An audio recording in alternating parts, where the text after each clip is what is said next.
I'm not sure how to answer it, because I'm quite sure that our years together would not have been the same if we hadn't gone through that experience, but I'm just not sure how. I think it did. I think we've had a global perspective. Yeah. It's like the kids, that we've had a global perspective and have done some travel and Yeah. all that. And I guess I think our whole perspective of, I think that we, like our kids, picked up the fact that we are part of a global community and so forth, and that has shaped our interests and energies and so forth in many ways. I think that I think I can say this, that we have never ever had occasion to consider splitting up, Helen and I. I think that's probably honest. Yeah, I think that's true. But we have had to redefine our relationship from time to time, and probably EI provoked the most radical reshaping of our of what holds us together in that. I don't know about Helen. I don't know if we've ever really conversed about this, but what marriage has become for us is being on the same mission together, and realizing that we could stay on that mission and still work together as a unit. I don't think we would ever have, we might have stayed together, probably would have, if we never had come across that concept. But the fact that we have come to see things that way has, well, I think it's closer to what it's supposed to be. Something, is that fair? Yeah, and I think that another piece of that is that we are very unlike in many ways.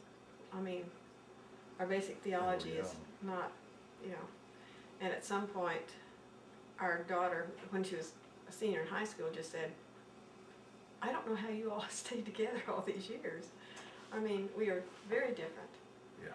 And in a way, we've never been the kind of people, I mean, you see couples who just kind of sit around and they're always together and they're, we've never been that kind of, but there's something very, it's almost like our kids too, that we are very independent and very different, and yet we're grounded somehow in the same place, and give each other permission to do that. And some of Jim's very best friends are female, and that's fine. I'm very comfortable with that, and so it's I don't know either how much the Institute would have had to do with that, but I suspect maybe it did have something. I don't know, but it's been a good arrangement. I mean, I guess I've thought that really had to do, I don't know. I guess I'm pretty well convinced that it has a pretty profound spiritual grounding. In what way?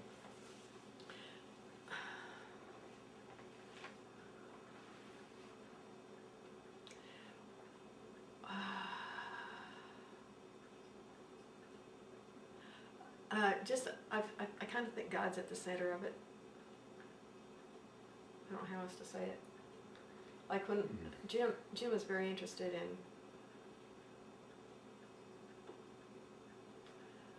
much more interested. Who he was in college was a little socially insecure and all that kind of stuff, and I was too, and I did not want a mate that was socially insecure, because I was insecure enough that I wanted somebody who was going to kind of support me and feel comfortable in all this. He was that's not who he was. And at some point, it felt almost like God just kind of got us together. And then, you know, when we did fall in love, it was just really a powerful thing. But from the very beginning and continuing, it just feels like the bedrock is somewhere else other than in just who we are. It's not in our personalities. It's not in all of our craziness. It's somewhere else, but it's there, and we're both connected to it. I don't know how else to talk about it. Is that right, Poopsie? I don't know. Oh, there's gotta be some better way to say it than that, but I don't know what it would